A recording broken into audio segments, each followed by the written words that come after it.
Hey booktube, how you guys doing? This is a bit of a book haul and review video, but because this still has 13 days left, I thought I'd throw this up here first. The End of Everything.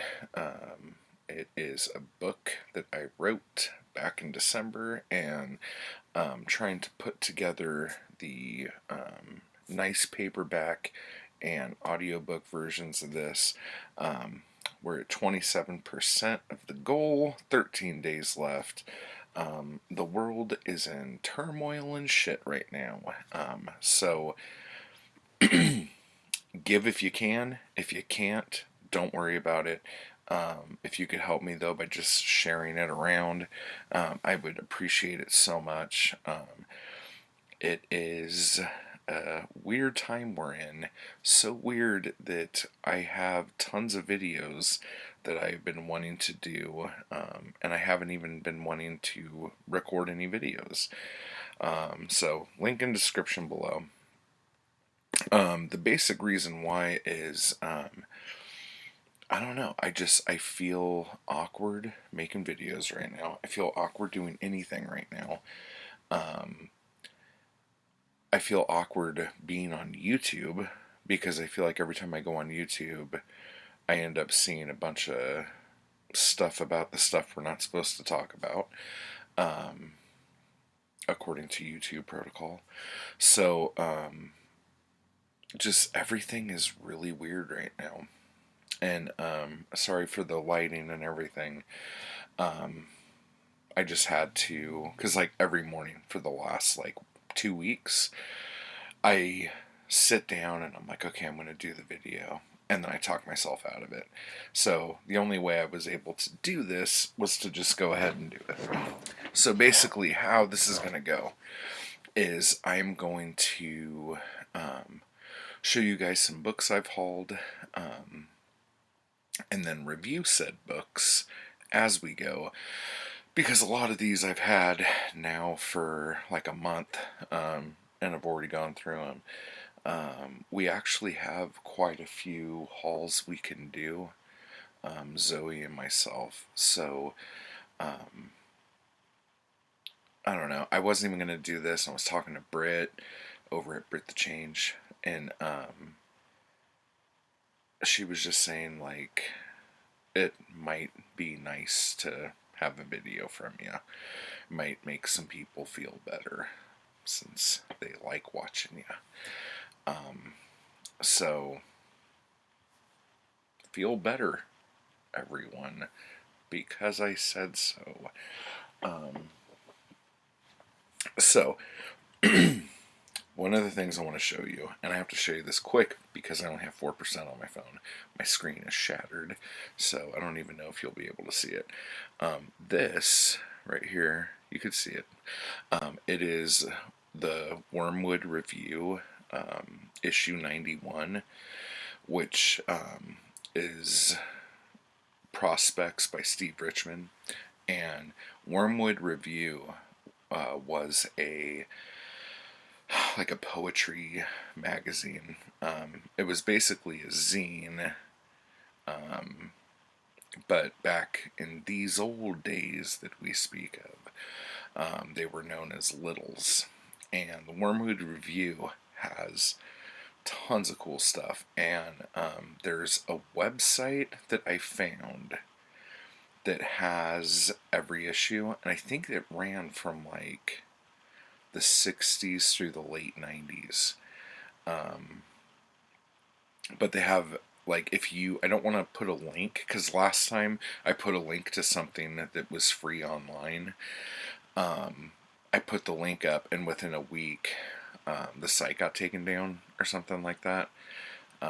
So I don't know if this is a thing that there should be, but if you Google search Wormwood Review free PDF download, that's how I found it.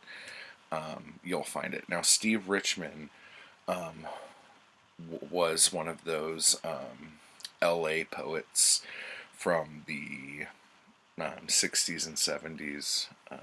And I think he died in the early 2000s.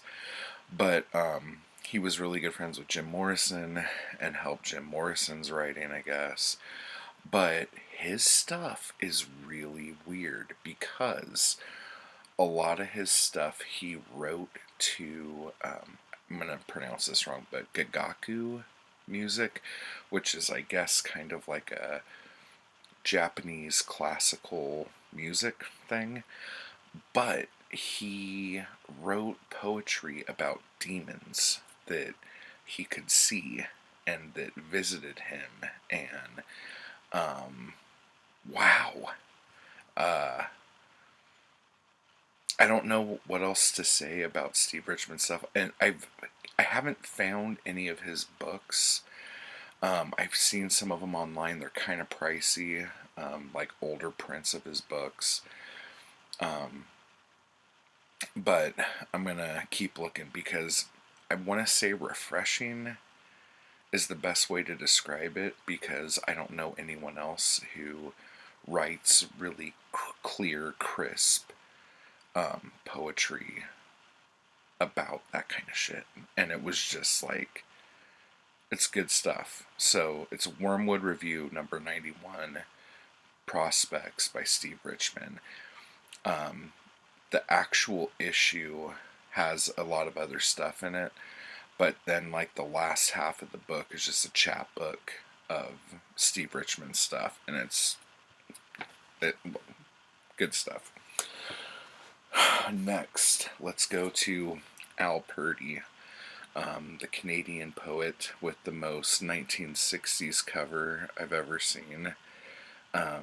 This cover is just ridiculous to me, but everyone I show it to really likes it. They're like, oh no, that's nice. Okay.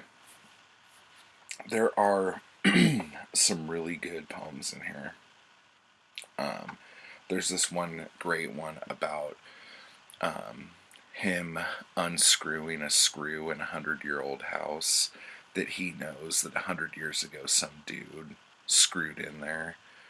And now he knows that he's going to write some crap poem about unscrewing this 100-year-old man's 100-year-old screw or something like that. It was fun. Like it didn't necessarily make me laugh out loud, but like I felt like that was super relatable. Like, oh, now I'm going to end up writing some crap poem about this. But at the Quixote Hotel, I think is what it's called. No, not Quixote.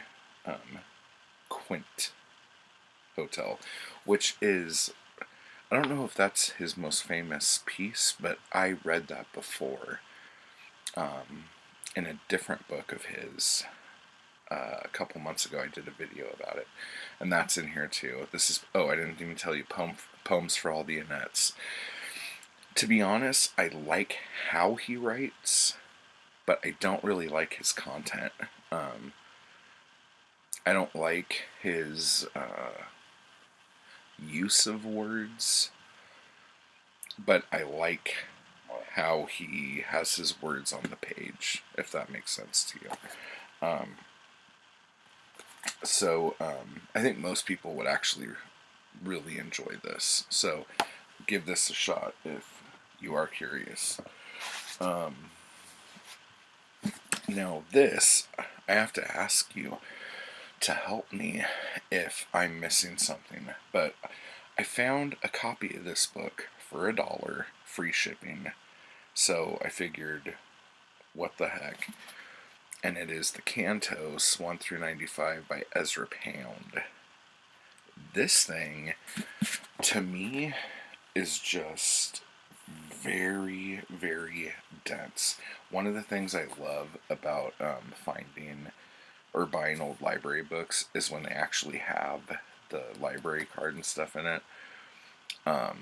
This was borrowed back in 1977 is the last time this book made it out. But it just felt dense, and I'm not digging it. And Pound has this I don't want to say like a mythology around him, but right now, from this, I'm not seeing it. So, that was just, it was only $1, so it didn't like hurt my feelings or anything. But, wow, I was just expecting so much more, and I think that's where my problem lies. Now, the last couple things I'm going to show you. If you remember a while ago, I talked about A Long Rope at the Edge of the Void by Douglas Blazek.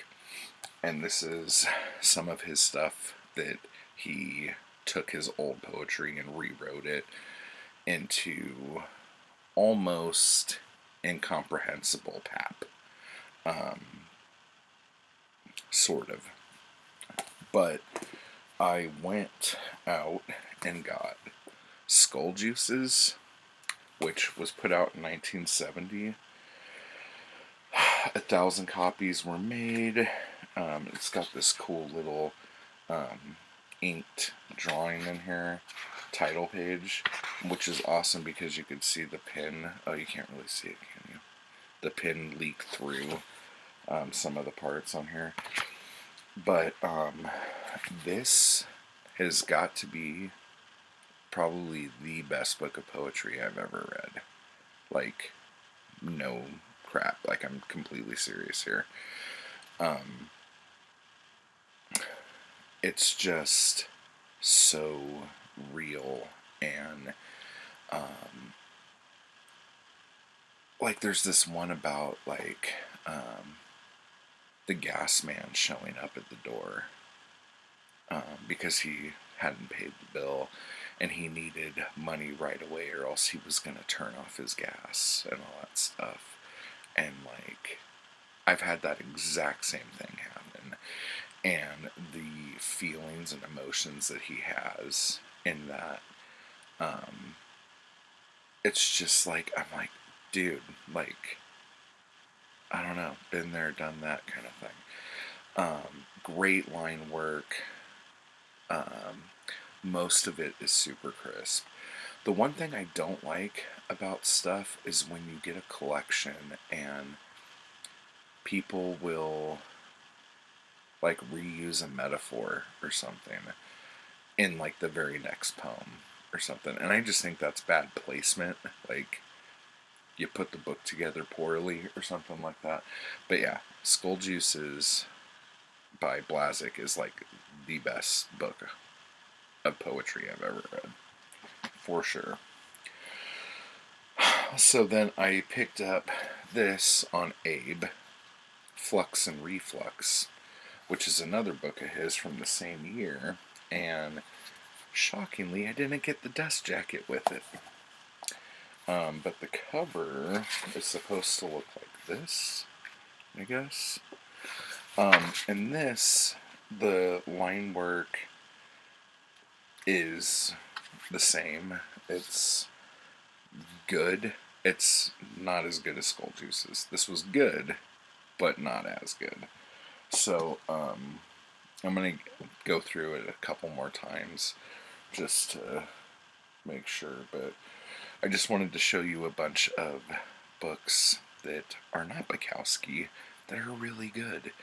And then that weird Ezra Pound book that I don't know if I'm just too thick to not enjoy. But anyway, so I hope you guys are all healthy. Let me know down below if you've read any of these books. If you have any thoughts on Pound, or just if you like any of these guys, and if there's something I should be looking out for, things like that. So, again, before I go, end of everything, 13 days left, 27% of the goal. If you can give, it's greatly appreciated. We have tiers that are as low as $1 for an ebook.